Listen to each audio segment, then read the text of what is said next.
Bugün biz sizi tarixin ən maraqlı səhifələrindən birinə aparacağıq. Söhbət 14-cü əsrdə qurulan və bütün dünyanın gedişatına təsir edən nəhəng bir imperiyadan, Teymurilər dövlətindən gedir. Elə ilk başdan bu xəritəyə bir baxın. Bu, hekayəmizin nə qədər böyük bir miqyasda olduğunu dərhal göstərir. Biz Orta Asiyadan başlayıb, Ön Asiyaya qədər uzanan, həqiqətən də nəhəng bir ərazinə əhatə edən bir imperiyadan danışırıq. Bəs bugünkü səyahətimiz necə olacaq? Gəlin baxaq. Teymurun bir sərkərdə kimin necə yüksəldiyindən başlayacağıq, sonra onun böyük işğallarına nəzər salacağıq, daxili siyasətini anlamağa çalışacağıq, ölümündən sonraki mədəni intibahı kəşf edəcəyik və nəhayət bu böyük imperiyanın necə süqut etdiyini öyrənəcəyik. Hər şey 14-cü əsrin ortalarında başlayır. Təsəvvür edin, Monqol imperiyasının varislərindən biri olan Çağatay xanlığı artıq dağılır. Regionda tam bir xaos və qeyri-müəyyənlik hökm sürür. Yəni bu parçalanma Orta Asiyada böyük bir hakimiyyət boşluğu yaratmışdı və belə bir mühit adətən yeni, güclü bir liderin səhnəyə çıxması üçün ideal şərait deməkdir. Məhz bu şəraitdə Barlas qəbiləsindən olan gənc bir döyüşçü özünü göstərməyə başlayır. Onun məşhur adı olan Teymurləng, yəni Topal Teymur ləqəbi əslində çox şey deyir. Bu ad təsadüfi deyil, onun döyüşlərin tam mərkəzində olduğunun, şəxsən risk aldığının və ön cəbhədə vuruşduğunun bir sübutudur. Onun fəlsəfəsini, düşüncə tərzini anlamaq üçün elə öz sözlərinə baxmaq kifayətdir. Bu sitat bizə göstərir ki, o hər şeydən əvvəl kəskin zəkaya və praqmatik düşüncəyə dəyər verən bir lider idi. Və beləliklə 1370-ci il həlledici an olur. Teymur bütün rəqiblərini aradan qaldıraraq hakimiyyəti tamamilə öz əlinə alır və paytaxtı Səmərqand olan öz adını daşıyacaq nəhəng bir dövlətin təməlini qoyur. Artı Orta Asiyada öz mövqeyini möhkəmləndirən Teymur üçün sərhədlər dar gəlirdi. Onun ambisiyaları bütün regionun taleyini dəyişəcək, 10 illiklər boyu davam edən kütləvi işğalların başlanğıcını qoydu. Bu zaman xəttinə baxanda həqiqətən də adamın nəfəsi kəsilir. Teymurun hərbi kampaniyalarının miqyası və sürəti inanılmazdı. O, çox qısa bir zamanda İrandan Qızıl Orduya, Hindistandan Osmanlıya qədər dövrün ən güclü dövlətlərinin hamısına meydan oxuyur. Toxtamış üzərindəki qələbə sadəcə sıradan bir döyüş değildi. Yox, bu Teymurun şimaldakı ən böyük rəqibi olan Qızıl Ordu dövlətinin onurğa sütununu qıran sarsıdıcı bir zərbə idi.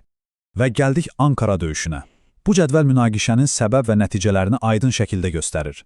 Amma bir anlıq düşünün, bir Osmanlı sultanının əsir düşməsi, bu o dövrün dünyası üçün sözün əsl mənasında şok effekti yaradan, inanılmaz bir hadisə idi. Amma Teymur təkcə dağıdan bir fatih değildi, əsla. Onun həm də quran, dövlət quran bir tərəfi var idi. Bəs o, bu nəhəng imperiyanı necə idarə edirdi? Gəlin baxaq. Baxın, Teymur çox yaxşı dərk edirdi ki, bir imperiyanı ancaq qılınc gücünə saxlamaq olmaz. Məhz buna görə o, Teymurun qanunları deyilən bir qaydalar sistemi yaratdı. Amma onun ən böyük hədəflərindən biri Səmərqəndi sadəcə bir paytaxt yox, dünyanın mədəni mərkəzinə çevirməkdir. Bunun üçün də fəth etdiyi bütün torpaqlardan ən bacarıqlı sənətkarları, alimləri ora gətirirdi. Teymurun 1405-ci ildə ölümündən sonra isə çox maraqlı bir şey baş verir. İmperiyanın fokusu onun varisləri dövründə demək olar ki 180 dərəcə dəyişir. Bu müqayisə ata ilə oğul arasındakı fərqi çox aydın göstərir. Bir tərəfdə həyatını fəthlərə həsr edən Əmir Teymur, digər tərəfdə isə paytaxtı Herata köçürüb, diqqətini tamamilə elmə, mədəniyyətə və quruculuğa yönəldən oğlu Şahrux. Bu, həqiqətən də böyük bir dəyişiklik idi. Bu dövr tarixə Teymurlu intibahı kimi düşdü.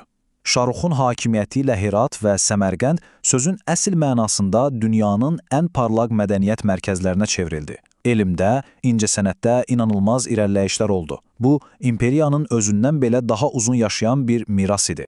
Amma təbii ki, heç bir qızıl dövr əbədi olmur. Çox keçmədən, üfüqdə yeni təhlükələr görünməyə başladı, imperiyanın içində isə çatlar əmələ gəldi və daxili çəkişmələr baş qaldırdı. Orta Asiyada yeni bir güc peyda olmuşdu. Şeybanilər. Onlar Teymurilər arasındakı daxili çəkişmələri bir fürsət bilib, yavaş-yavaş onların torpaqlarını ələ keçirməyə başladılar. Və sonun başlanğıcı, sonuncu güclü hökümdar Hüseyn Bayqaranın ölümü ilə qoyuldu. Ondan sonra hər şey çox sürətlə baş verdi. Şeybanilər bir-birinin ardınca Buxaranı, Səmərqəndi və nəhayət 1507-ci ildə son paytaxt Heratı da ələ keçirdilər. Beləliklə, Teymurilər dövləti tarix səhnəsindən silindi. Bütün bu hekayədən sonra ağlımızda bir sual qalır. Bəs Teymurun əsl mirası nə idi? onun qılıncı ilə qurduğu, saysız-hesabsız insanın həyatı bahasına başa gələn o nəhəng imperiya mı, yoxsa o imperiyanın xarabalıqları üzərində çiçəklənən o möhtəşəm mədəniyyətmi? Bu, üzərində düşünməyə dəyər bir sualdır.